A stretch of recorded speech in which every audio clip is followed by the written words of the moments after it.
Fight for right के मन से स्वागत है विद्वान साथियों। आपकी विज्ञप्ति जस्ट अभी आई है।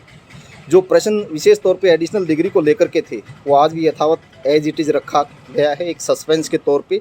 लेकिन जिस प्रकार से समय बीत जाएगा और यदि आपकी ये विज्ञप्ति आगे बढ़ रही है या आपको ऑप्शन केवल आदर्श के तौर पे दे दिया जाएगा सेकंड ग्रेड की तरह, तो निश्चित तौर पे जब आप सफल हो गए अंतिम मेरिट में तो ये सवाल उठ कर के आएगा कि किस प्रकार आपने उसमें ऑब्जेक्शन क्यों नहीं किया जब आपको इनडायरेक्टली तौर पे बाहर किया गया था। आज की विज्ञप्ति से स्पष्ट है कि आप निश्चित तौर पे बाहर हैं।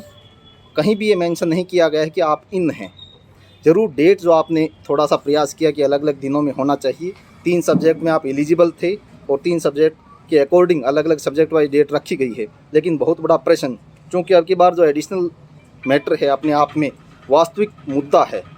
पहले आप उन सब्जेक्टों में 3 सब्जेक्ट में एलिजिबिलिटी सिद्ध कर चुके हो और उसके बिहाफ पे आपने अपनी एलिजिबिलिटी सिद्ध करके अब इस मेन विज्ञप्ति में फॉर्म अप्लाई करने जा रहे हैं। लेकिन इस विज्ञप्ति में 2021 की विज्ञप्ति की तरह कहीं भी ये मेंशन नहीं किया गया है कि आपके एडिशनल स्नातक डिग्री वाले अलाउ हैं। पिछली बार एडिशनल स्नातक के नंबर जुड़ने के लिए अलग से ऑप्शन ओपन नहीं हो रहा था, तब ये स्थिति स्पष्ट हो पाई थी कई दिन बाद जा करके कि आप बाहर हो। ठीक उसी प्रकार का सस्पेंस अब की बार रखा गया है। निश्चित तौर पे एडिशनल डिग्री धारियों के साथ अपने आप में ये एक बड़ी साजिश है कि बाहर भी कर दिया गया है लेकिन आपको बताया भी नहीं जा रहा है।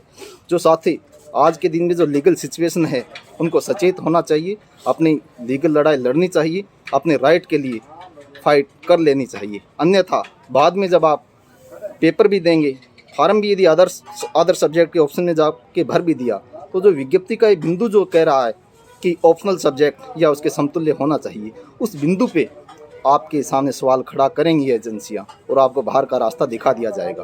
उसके बाद लीगल स्टेज पे प्रश्न उठ करके आएगा कि जिसमें विज्ञप्ति आई उसमें आपने ऑब्जेक्शन क्यों नहीं किया इस बात का। ये प्रश्न आपके लिए अपने आप में बहुत हैवी साबित हो सकता है। जो भी एडिशनल स्नातक डिग्री अभ्यर्थी हैं निश्चित तौर पे उनको अपने फाइट के लिए राइट करनी चाहिए और स्पेशली तौर पे मेंशन करवाना चाहिए कि आप इसमें शामिल हों और जो होल सिलेक्शन प्रोसेस है उसमें आपको शामिल रखा जाए। जब तक ऑनरेबल सुप्रीम कोर्ट ने आपके फेवर में स्थगन आदेश दिया हुआ है तो इस प्रकार के जो साजिशें रची जा रही हैं वो अपने आप में बेहद गलत हैं। इस एजेंसी को यहाँ पे स्पष्ट करना चाहिए था कि एडिशनल स्नातक डिग्री वाले शामिल हैं या नहीं हैं, नहीं है तो क्यों नहीं हैं और शामिल हैं तो किस वजह से हैं। लेकिन ये दोनों ही बिंदु इस एडवर्टाइजमेंट से गायब हैं। तो इसलिए जो भी विद्वान साथी मेरे पास बैठे हैं, दिन भर इन्होंने जो शाम को समय मिला पिछले घंटे 2 घंटे से पूरे बिंदुओं के ऊपर तफसील से चर्चा की है और अगले लीगल स्टेप के बारे में मजबूती से हम आगे बढ़ रहे हैं। क्योंकि 16 और 18 में सिचुएशन अलग थी कि कुछ दाएं बाएं से लोगों ने डिग्रियां अर्जित करके पूरे मामले को भ्रमित किया था और अंतिम कट ऑफ में उन डिग्रियों के पेज पे शामिल हो गए थे। लेकिन यहाँ पे स्थिति दूसरी है।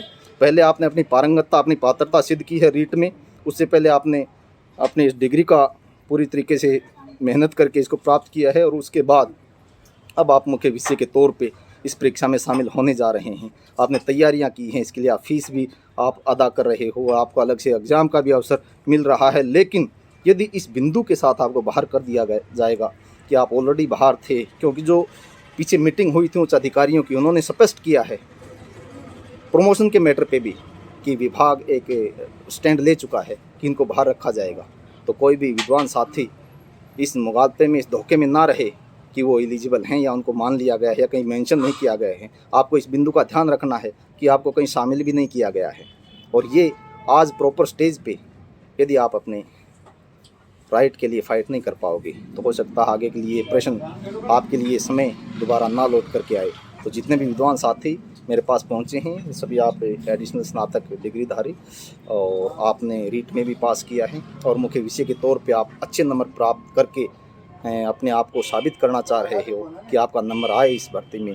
तो आप निश्चित तौर पे अपना प्रयास जारी रखें और लीगल प्रयास में माननीय कोर्ट ने पिछली बार भी आपको अलाउ किया था और अब की बार भी यदि अपनी पीड़ा को रखेंगे तो अलाउ करेंगे। अन्यथा जो भी आपके प्रोसेस हैं संबंधित विभाग से, संबंधित एजेंसी से ये बिंदु आप स्पष्ट करवाना चाह रहे हैं तो कोशिश करिएगा। लेकिन यदि स्पष्ट नहीं कर पाएंगे तो समय बीत जाएगा। ऑनरेबल कोर्ट की भी लगातार छुट्टियां हैं 2-3 दिन बाद में और उसके बाद ये विज्ञप्ति भी एक तरीके से आपको सीमित समय दिया गया है फॉर्म अप्लाई के लिए। तो कोई भी साथी इस मामले में जरा भी भ्रमित ना हो, अपने हक के लिए ज़रूर प्रयास करें। आप पात्र हों, इतनी मेहनत की है, इतनी तैयारी की है आपने, अपने एकेडमिक के बाद में रीट के लिए भी विशेष तौर पे तैयारियां की, कोचिंग की फ़ीस आपने अदा की है, और यदि इस स्टेज पे आकर के आपके साथ कहीं ना कहीं ये धोखा या आपके हक के साथ कुठाराघात हो रहा है, तो आपको निश्चित तौर पे इसमें अपना प्रयास करना चाहिए। मिशन फाइट फॉर राइट इस मामले में कम से कम 22 वाले प्रकरण में या 21 वाले में भी आपके साथ था, 22 में भी आपके साथ रहेगा।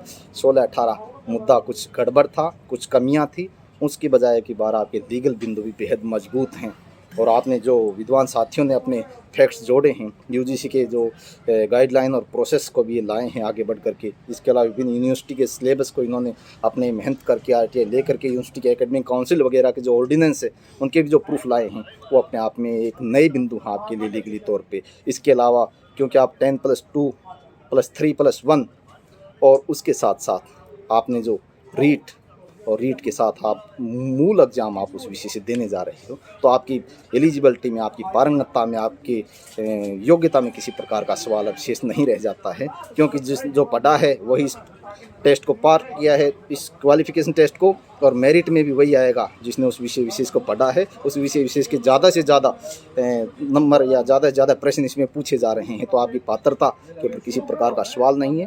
आपके हक और हुकूक के लिए आपको ज़रूर सजग रहना चाहिए। बहुत बहुत आभार विद्वान साथियों का, बहुत बहुत धन्यवाद।